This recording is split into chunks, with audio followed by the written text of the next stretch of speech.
when we were on the island, and it was hitting pretty hard. And Ms. Heard had made a deal with Nurse Debbie and Dr. Kipper to stay at their end of the island, and that she would administer the drugs, administer the medications that I needed to not go into these intense, sharp, painful heebie-jeebies.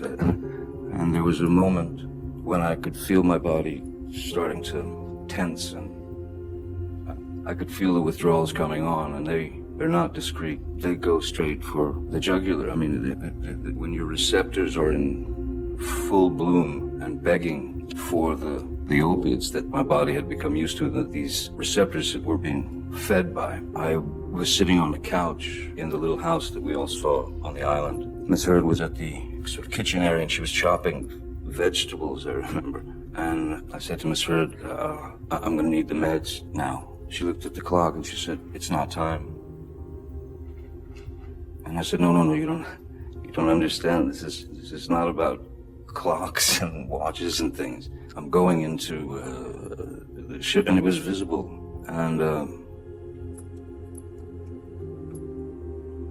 I hate saying this, and I hate to have to admit this.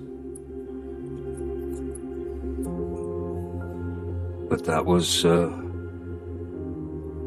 believe that was about the lowest point in my life. That was the lowest I'd ever felt as a human being.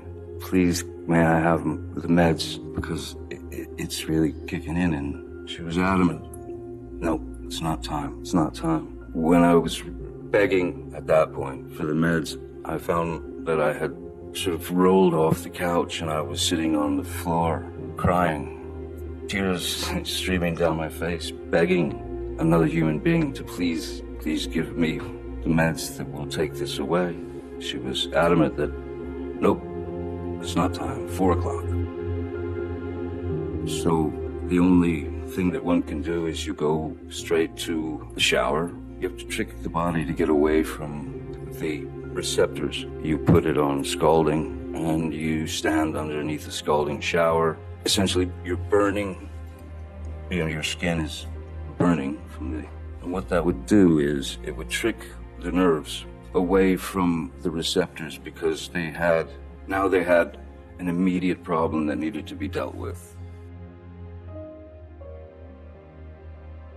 Amber would take pictures of Johnny when he was passed out in vulnerable positions as a result of addiction and the medication he takes for it. Amber would even send the most embarrassing of them to her friend, complaining, "This is what I'm dealing with." Ice cream spilled on him, and his head cocked back in a posture where his airways could have been dangerously blocked.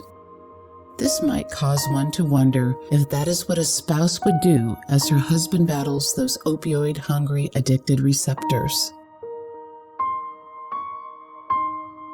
Capturing those pictures of Johnny in those situations came across in the trial as if she was preparing a case against him.